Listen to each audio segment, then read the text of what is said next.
Bonjour mes chers frères et sœurs dans le Seigneur, c'est le révérend Jacques Dinabanza. Bandeko nanga na ye po bauta kotindelanga vidéo moko ya Jean-François Ifonge epesinga pasi. Vraiment epesinga pasi makasi. Vidéo ngo titre nango est-ce qu'un pasteur a koki ko divorcer? Naye komona susu naza na réponse mo susu ya Denis Lesi kaka na yango. Après naye komona susu un certain roi de débat, le docteur Roger Bileli. Après nakolo bilape kombo ya docteur Wapiti. Bande konangai, est-ce qu'un pasteur peut divorcer? Mais réponse eza musikate. Réponse ko eza musikate. Eza na kati ya Bible. Mais tant on a moni Ifonge, soi-disant un serviteur de Dieu, a thème na ye oya komi alobi, est-ce que pasteur a ko divorcer? Mais introduction na ye a bandi yango na ndeko moko azaka suku na Lyon a violaki soki alingai ko violer mwana ya 15 ans. Et na suka na yango pona ambrouiller bino azui makambo wana atiango na kati ya thème oyo aza ko prêcher. Bandeko nanga bakoloba na bino mbala boni. Bakoloba na bino mbala boni. Mais comment vous comprendre te? Et puis vous avez quelle grâce? Bino bebi grâce ngolo banini. Mutu introduction a bandina makambo oyo concerné enseignement na été. Pona ko sukisa a quel susu na makambo ngo oyo concerné même enseignement na été. Sikoyo bokolanda nini? Bandeko la plupart la batunga bozolandanga na za papa na bino. Tozana mukili oyo po un jour totika mukili. Donc mutu nyonso o asimbaka Biblia fo aluka atika makama malamu. Po oyebite pa ozokende. Mais sozo tika makama mabe kolanda yo. Alors, tozona un exemple oyo bandeko. Na ocha na basi seconde hein. Na ocha na basi seconde. Tozona un exemple oyo. Makambo esalami na Allemagne mwa mobali obozomona akangi mwasi na ye afranka de li na ndaku na bango. Voilà. Alors bandeko supposons que mwasi oyo asali makambo oyo aza mwasi ya pasteur. Supposons hein, mwasi oyo asali makambo oyo aza mwasi ya pasteur. Bomi pesa réponse. Bandeko nga na kamwaka génération na bino oza kolanda mateya ya mutu oyo yole kie na mayele ayebi Bible ata mokete interprétation à parole de Dieu ayebi yango te et vous suivez un bandit comme ça. Et là ma mingi bandiko nga ye. Alors, nakolakisa bino mateya yango ya ye na bandi une minute kaka parce que eza peza salité. Si on a le but salité. Voilà. Alors, toyoka ye. Asa modalité. Je vais faire ton temps dans 1 Pierre chapitre 5 verset 1 à 4. Mais je mets mes lunettes. J'aime quand je mets mes lunettes. Quelle grâce. Alléluia. Fais que le tanga. 1 Pierre chapitre 5 la verset 1. Je lis au nom de Jésus-Christ. Voici l'exhortation que j'adresse aux anciens. Ça veut dire un ancien frère. Exemple, avant you. Je suis ton ancien. Ça veut dire qu'en tant que ton ancien, on te laisse comme modèle. Mais frère Jeff, voilà. Na cheka pour mona vidéo yango parce que eza vidéo moko salité. Tango alimia azotune ba question so concernant kaka ba méchanceté ya basi ba mauvais comportement ndeko azako bina zoko kwate. Alors soko zoloba est-ce qu'un pasteur, tozwa pasteur, est-ce qu'un pasteur peut-il divorcer? Ndeko eza na verset ka moko ko kini musikate. Eza na verset ka moko après oyeko bakisa mususu ekanya onka pe malamoko. Mais ndeko na ngai alobi na bino, est-ce qu'un pasteur peut-il divorcer? Est-ce qu'il y a quoi divorcer? Aïe, le verset, il y a 1 Pierre 5, 1 à 4, ça n'a rien à voir na divorce. Oh yo yo, il y a tcheli thème. Ah, bandeko nanga. Bandeko, namukili, hein? Foko yo kaka. Soko yo kaka te, ezano mawaminki. Ngai na ajo na zanango bana nanga baleki nanga soko finga nga ezana un problème te. Mais nga na zoko yebisa bino muto bozo landa ayebi Bible te asape de quel droit ya wuti na monde de ténèbres azui Bible bani ko prêcher. C'est en vertu de quel verset biblique? Asa na droit aussi ma Bible te pour prêcher bino. Alors, mais bandeko mutu oyo ayokaka mutu wana nzamba pambolaka ye. Vendeko nanga nga nazo yebisa yo vérité. Oliko croire ngai te. Ozo croire mutu azo ko détruire yo. Mais ça m'a mingi. Soko tuni mutu oyo pourquoi a supprimer na YouTube ba témoignage ya bana ko sala a ko répondre au nini? Pourquoi supprimer yango? Mais pourquoi sabino? Allo bandeko nanga pasi na ngeza nini bat balandi vidéo oyo au moins 11 000 mais liboso alaki na 150 000 mais ndenge tozo lobaka bat bazo examiner l'écriture tout ça bat bazo bima babime belé plus de 100 enquêtes babimi va comprendre que ce n'est pas un serviteur de Dieu bat belé bazo ya pananga ya pour ba délivrance sinon binika ke kende pa il faut habiter yeza musala nzambe te. Biso tala yeka so tozala ba stress poto seka ngabi. Ah bon? Pona ba stress o seka yango landaka ye. Ah. Amendeko. Lelo banza beza pona distraction te. Ano bandeko nanga. Nazi batu misatu awa ba contredire ifonge. Nakotanga bakomona bango na bikeza bakomba lukuta. Ndeko moko kombo na ye MD Wampayo Denis. Yokaninga lobi, un pasteur peut divorcer dans le cadre de Matthieu 19, 9. Donc, après ce verset, malamoko.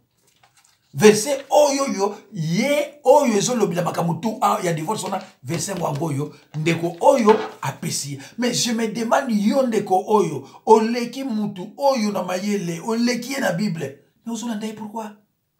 Mais pourquoi ozolandaye? Pourquoi ndeko nanga yo okoko kota école biblique te?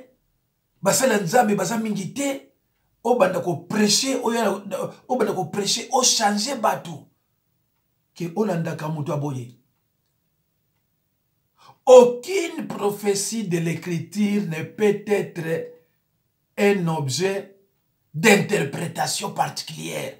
Donc à ce qu'on interpréter parole na ndenge ya yemo ko yebite e bazo bapi baza ko landa mutu aboye. Vraiment ça m'a mingi.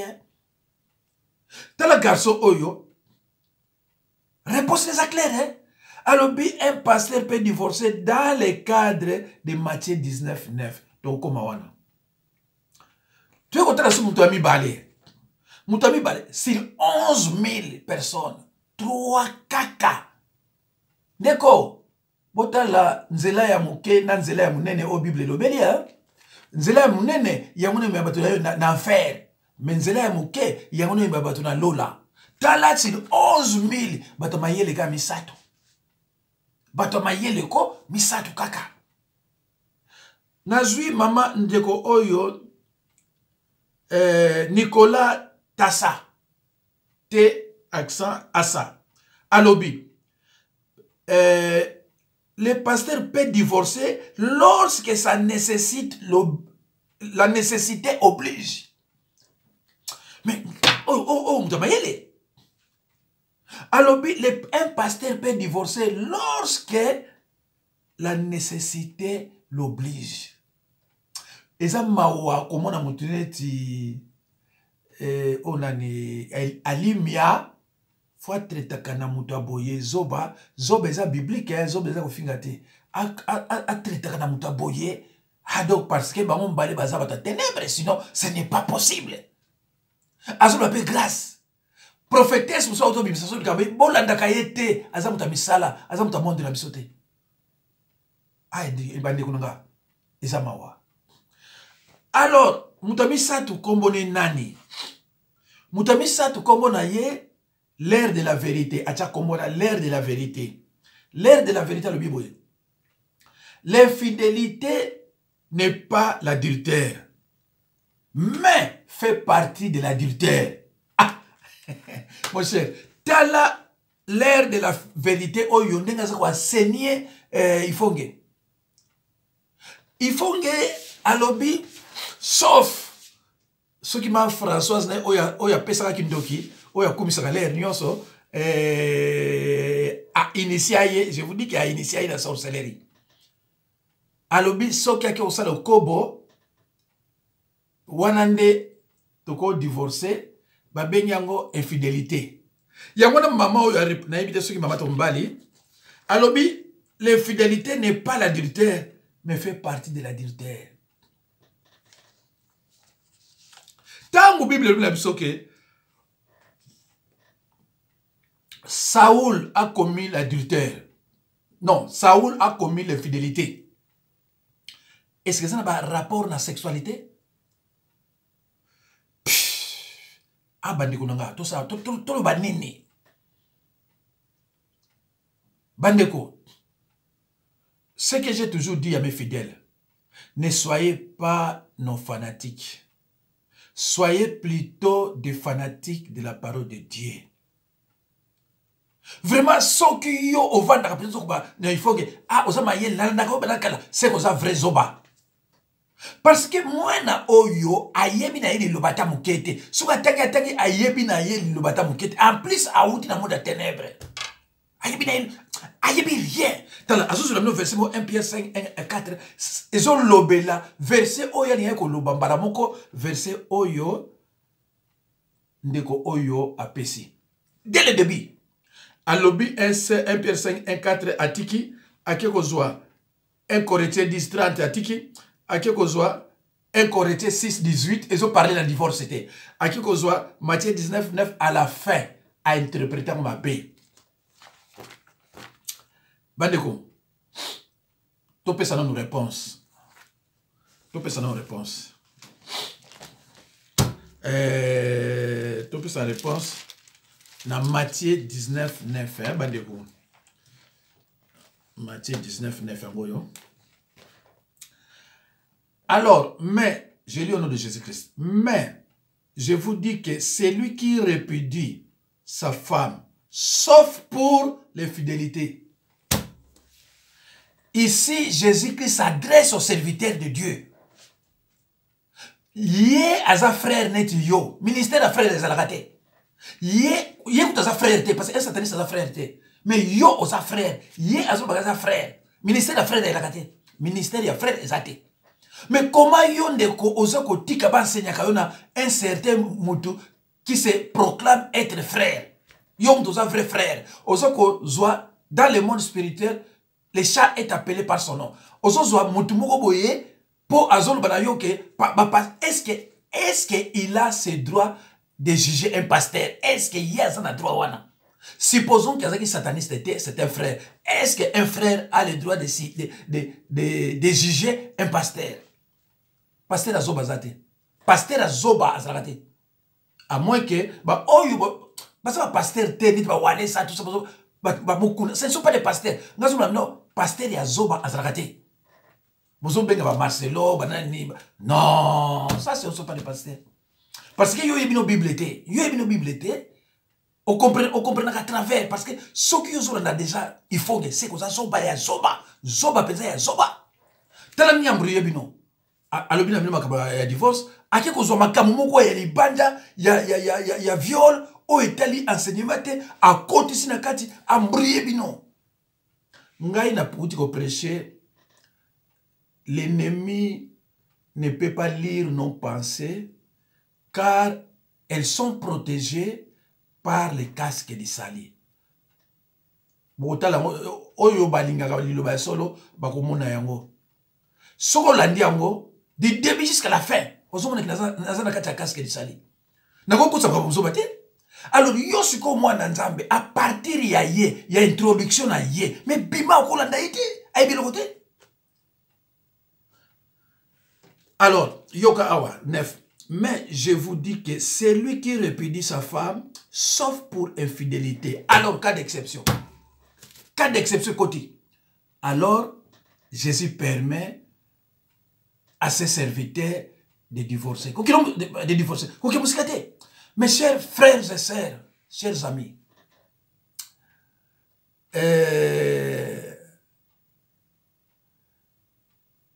l'adultère n'est pas une cause de divorce. Je reprends. L'adultère n'est pas une cause de divorce, mais c'est une conséquence. La cause de divorce, c'est le non-respect du conjoint. C'est ça la cause de divorce. Sauf, mon tupo c'est l'adultère. Sauf qu'il y a un respect, il y a mon inga na ye, mais à cause de la moté. Alors, biloko na zoloba, est-ce qu'il faut qu'il y a koko loba yango? L'adultère n'est pas une cause de divorce, c'est une conséquence. Alors, il faut expliquer aux causes et aux conséquences de différence dans les années.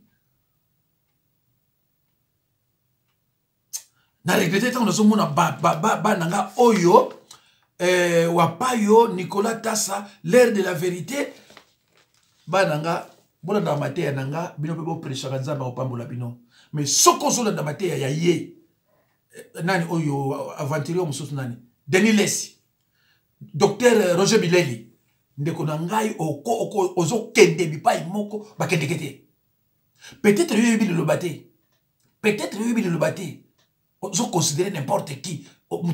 Il faut que. Est-ce qu'il faut qu'on délivre le monde? Il faut qu'il y ait délivrance. Combat, à terre binango. Amour, à terre binango. À terre binango, pourquoi? Quand nous avons combat battu. Ce qui est pasteur, est-ce que combat spirituel, à terre la délivrance, il y a une délivrance pour nous. Est-ce qu'il faut qu'on délivre le monde? Il y a vraiment ça malade, il y a un tout ça. Au qui ne peut pas y faut. Alors, Bandekonanga. Tokena 1 Corinthiens 7, 28. Boyoka. Si tu t'es marié, tu n'as point péché. Et si la Vierge s'est mariée, elle n'a point péché. Mais ces personnes auront des tribulations dans la chair. Et je voudrais vous les épargner. Donc, il faut que awa Paul azolo banini. Azolo banini clairement que ba oyo bako bala. Ils auront des tribulations. Donc, azo penser na bateau bako simba Bible o bako teya. Mes chers frères et sœurs,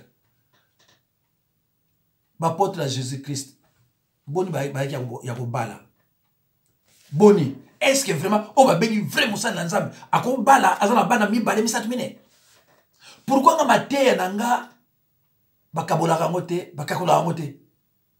Pourquoi? Parce que je suis seul. J'ai mon temps yako tanga Bible. J'ai mon temps yako yamba batu oyo bazana ba maladi o bazana ba pasi. Mais avec une femme, 2 enfants, 3 enfants, okozala na molimo santo ndeni. Ah ngana mwasi, musala nzambe akumisaka mwasi te. Na Bible zate. Bible lobby, oyo bazaya ko bala, teya kaliloba, ils auront des tribulations. Tribulations zani. Tribulations zani. Et Paul a mis verset oya 19, il y a Matthieu 19, 9. Alors bandeko, Paul a ye mutunabino wana, n'importe qui peut divorcer. Alors, mes chers frères et sœurs dans le Seigneur, dans la Bible, il n'y a pas d'obligation. Il n'y a que des propositions.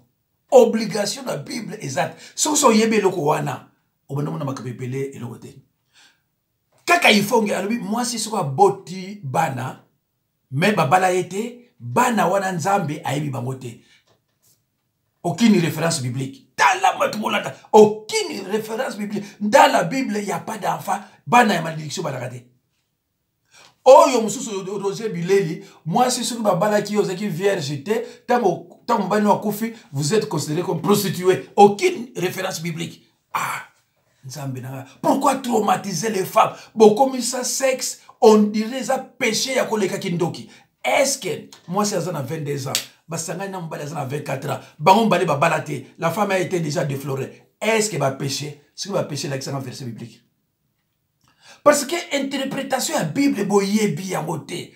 Impudicité, oh yo bazolo bila la Bible awa. Et ça quelle impudicité? Adultère, oh bazolo bila awa. Et ça quel adultère? Ah, bande konangai. Mususa bibeti kombo docteur. Bon, to longona na ye, to kende parce que na moni er nangai ezo kende mingi. To kena Denis Lessi. Ah. Bon, Denis Lessi na il faut que pareil. Mais Denis Lessi avantage dans ngo pour atanga ka moi. Denis Lessi. Mais ye moka lobaka ki akenda kozoba kisi pona asala musala nzambe na mbongo. Pe azwa mbongo ango. Mais aye okosa batu ke basenga kaye batu te. Satan akopesa yo mbongo te. Il faut toujours asenga yo batu. Bomoni sikoyo ndenge akomi neti zoba zoba. Bomoni kisi ndenge komi si sataniste. Donc naye il faut que baza ba sataniste bango moko so ba kufi directement na séjour de mort. Baza na droit ko simba Bible te. Je vous dis clairement. Soki yo tche tembe, tcha verset biblique. Ndeko na ngolo ba bino lomo. Ndenga na solo ba bino kama nzambe. Si vous contestez, ko conteste tala ba fidèle nanga na ba mater nanga. Tant ba zo tcha ba commentaire verset biblique. Tant ba tcha commentaire parce que ngai funa tanga verset biblique o yaye et puis na benga ye. Soki eza faute na lo banaye. Alors yonde ko nangai. Eza ba nzambe. Eza makambu ya mokilité, eza ba nzambe. Soko moninga na déconner. Eza difficile. Soko moninga ina faute, eza peut difficile, peut-être erreur. Zulanga verset biblique tia. Na mona inde ko mususu ouais Bible on a tia ouais. Ndeko mususu ah elle parce que ni ba. Ndeko mususu ta mona lobi na ye na tota sous na 1 Corinthiens 7 faut la kuna 1 Corinthiens voilà yango. Na lobi na ye mais soki mutaz azad adulte basanga na mwasi de commun accord na Bible za na péché te.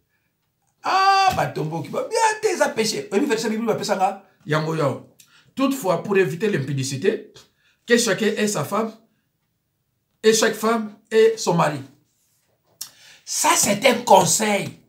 Paulo azo pesa conseil na ba Corinthiens pour moi na akenda ki na mwasi ya tata na ye. Azo pesa siko conseil.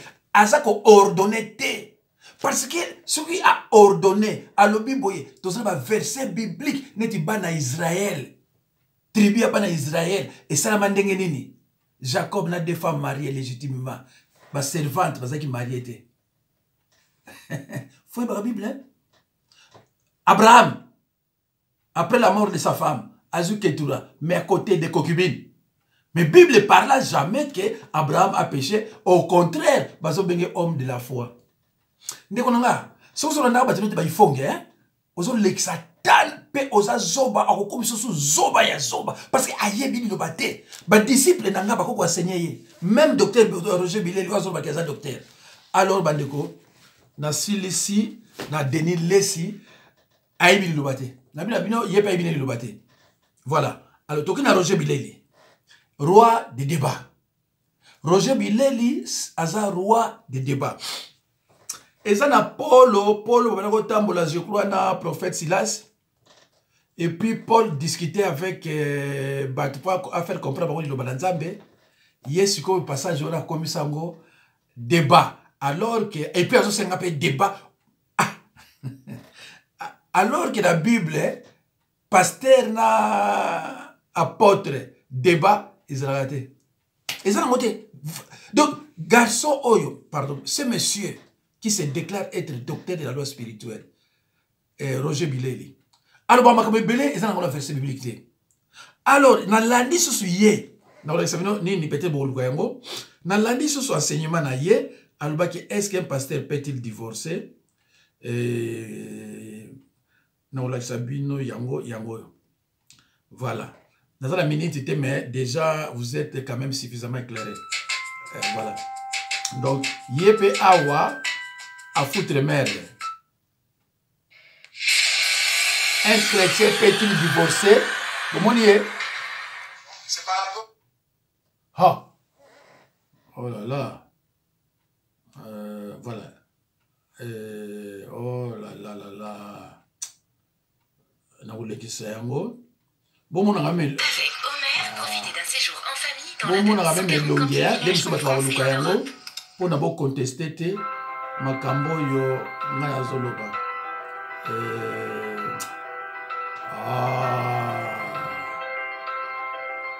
Un peu de patience, Bandeko.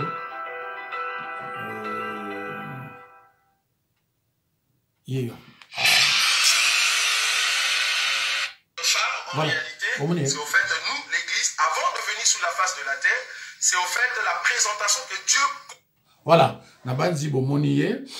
Yepe ateye yango. Ah, Bandeko nanga mawa. Quelqu'un qui se déclare être docteur de la loi spirituelle, ezamawa. Alors, yokaye awa, ndeko moko boye, kombo na ye Asi fils.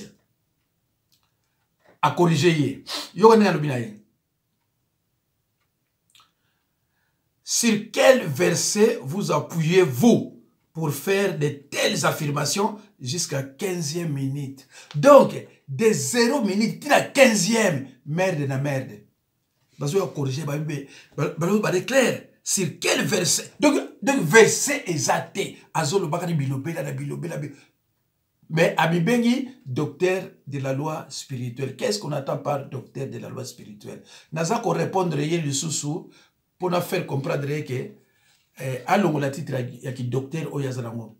Na ko répondre yé vendredi te vendredi nazana batozo ta musika bazo yawa. Entre lundi mardi ba disciple na ye bo avertir ye parce que ba disciple ba kumlenga au débat mais on reconnaît un pasteur, un docteur à travers ses enseignements. Il faudrait que le verset parle. Oh yo docteur bon bagaga ni quoi ça débat a Bible la mutu après ko ba te zo thème ya parole prêcher total yo ngana kangi na banzi 18h30 faute hein. Mais na ba na kosuki sa na moko oroncha lundi mardi na faire voir ye que ba disciple nanga ba ko enseigner ye ngako to musika ngana ko vana sabuleli wana na ba ko enseigner parole. C'est quelqu'un qui ne connaît rien. C'est l'avantage azanamo atangi ka moi et puis azana sorcellerie, ce n'est pas un sataniste. Donc ce azama yele, il est encore jeune à qui ne connaît pas l'école biblique. Akoyeba interprétation ya la parole de Dieu parce que interprétation oyo salaka eza peu près ndengona ba ifonge donc eza mamingi. Alors Béatrice Matondo yoka Béatrice Matondo soit corrigé alobi na yeboy la femme qui est morte au Nigeria, si elle a divorcé, elle pouvait sauver sa vie. Mais pourquoi ça dans ce que Roger Bouleli n'a pas eu fort? Est-ce qu'il y a un moment c'est regrettable. Alors, moi, je suis au Nigeria. Je vais expliquer ce que moi, il fallait divorcer déjà. Mais l'enseignement est ma bé, n'était pas ifonge, n'a bileli, bileli a l'obaka, moi, je suis divorcé, à aucun de tout droit d'en faire. Pasteur a divorcé, et ça qui est doki. Mais n'a ébissio, oyo, aza fouteur de merde de moi au Sranate. Alors, moi, si wana, on a enseigné que yolo koza le bala, oko divorcé te. Yolo le bala pasteur, oko obligé te. Et bouleli a l'oba même que, même si on bali mon bali andoki, oko divorcé te. Mais moi, on bali oza babé. Alors, moi, si wana, n'a pas enseignement, oh, ils en dehors, la parole de Dieu.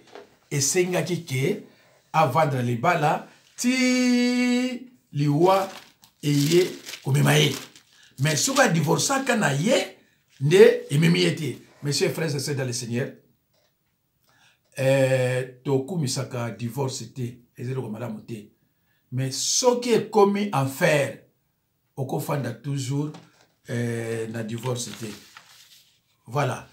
Alors, mes chers frères et sœurs, Roger Bilé Lipé, alobaki, sauf na cas d'adultère, nde mutu akoki ko divorcer tala ngona bi lelo na chibino gabi mais comment mutu azolo basa docteur kama biloko mike mike ayebi na yango te kamwa biloko mike mike ayebi na yango te alors tozo asikoyo docteur Wapiti je crois a divorcé ou bien azali na moi c'était pas na ndengwana donc le quoi azana moi c'était azo péché. Est-ce que le mariage est une obligation? Kobala, est-ce que c'est une obligation? Bozo ko prendre surtout na basi que soko bali okene lola. Mais non, li ba les ailes comme sous. Et puis quel mariage? Et nani ko porter la robe blanche. Moussous on va kene lola, alors azo porter robe blanche, il était déjà de virgin avant ya kobala. Mutu moko lobi na ngai fanatique ya Roger. Abi vous encouragez moi si azala déverger. Mais ce monsieur n'a pas compris mon message. Message n'a pas qui ngana sala vidéo na luba moi si fois la vierge. Message n'a pas qui moi si oyo ba déverger. Mobali na ye akufi. Mais ba ko benga prostituée azana. J'ai défini prostituée mais aweli ko comment et je lui ai répondu mais c'est impoli. Vraiment impoli. Comme on a une abena obisson prochainement. Mais non, c'est pas comme ça qu'on peut répondre à un serviteur de Dieu. C'est quoi ça? Cette manière de répondre les gens. Le message n'a pas comprendre la côté, à l'obéni makamosus. Alors, na Galates 9. Paul frappe ce qui s'attache à un autre évangile. Biloko yo ba denilesi ya ba bifonge ba Roger Bileli. Eza évangile na bisote. C'est un autre évangile. C'est pour cela que Paul frappe ceux qui s'attachent à un autre évangile. Galates 9. Nous l'avons dit précédemment et je le répète à cette heure. Si quelqu'un vous annonce un autre évangile, que c'est lui que vous avez reçu, qu'il soit maudit. Donc, bino mozolanda. Ils ont la malédiction. La Bible est maudit. Des serviteurs inutiles. Des fontaines sans eau. Des gens sans casque et sali. Ils ont landaye. Des konangaye. Tika kosa la fanatique na kamanzambe. Boli misanga ba baleki nanga. Soki bananga. Soki yo moni koko finganga. Parce que na lobi vérité. Likamote finga na onga. Finga ngani olingi. Mais ngai na devoir ya koyebisa bino vérité. Ce que tu tembe, zoa Bible, examiner, ndenge bana ya bere, babana ko examiner, ba écriture. Merci beaucoup, Nzambe apambola bino. À la prochaine occasion. Merci. C'est le révérend Jacques Binabanza. Merci beaucoup. Que Dieu vous bénisse. Et à la prochaine occasion. Merci.